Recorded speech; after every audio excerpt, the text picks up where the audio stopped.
the world fractured. It happened in a coffee shop, the aroma of burnt beans now acrid, wrong. One moment, the usual background hum, the next, a cacophony. Thoughts like radio waves, all tuned to different stations yet blasting simultaneously. He dropped his cup. It smashed. No one noticed him, not really. They were too busy, their thoughts a jumbled mess leaking out. He stumbled out, heart a drum in his chest. Panic, hot and sharp, clawed at him. A woman walked by, her perfume floral, cloying. "He'll never leave me alone," her thoughts whispered, a stark contrast to the smile plastered on her face. He recoiled. This wasn't real. It couldn't be.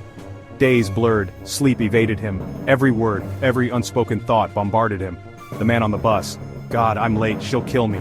The barista. "Need more sugar, less life." The old lady feeding pigeons. He always loved the park, my Thomas. He became a recluse in his own apartment, hands pressed to his ears, but the thoughts seeped through. His reflection in the mirror was a stranger. Haunted eyes stared back, framed by dark circles. He barely recognized himself. This gift, this curse was changing him, twisting him into something he didn't understand. Fear, cold and relentless, settled in his stomach. How could he live like this? How could anyone? He ventured out, drawn by the need to test this unwanted ability. The supermarket, a riot of colors and smells, assaulted him. He focused on a woman meticulously picking out apples, her face impassive, just like Grandma used to, her thoughts a soothing balm in the chaos, a small comfort. A man in a suit, phone glued to his ear, strode past. His thoughts, however, were a million miles away. Dinner with her again? I'd rather die. He watched the man's wife, oblivious, her own thoughts a whirlwind of shopping lists and dinner plans. He felt a pang of sympathy for her. He experimented, blocking out the noise, focusing on a single mind. A young couple, holding hands, their thoughts a symphony of shared dreams and whispered desires. He allowed himself a small smile. Some thoughts, at least, were beautiful, pure. But the darkness always returned. A group of teenagers, their laughter a jarring counterpoint to the viciousness of their thoughts. Judging, belittling, hurting. He felt sick. The weight of their malice, their indifference pressed down on him. This wasn't a gift. It was a burden, a terrifying glimpse into the darkest corners of the human psyche. The city, once familiar and comforting, transformed into a minefield of hidden intentions and unspoken truths. He walked its streets, a ghost, invisible amidst the teeming crowds. Their thoughts, however, were inescapable, a chorus of anxieties, desires, and deceits. He found himself yearning for silence, for the blissful ignorance of not knowing. He sought refuge in the park, amidst the trees and the birdsong, but even here he couldn't escape.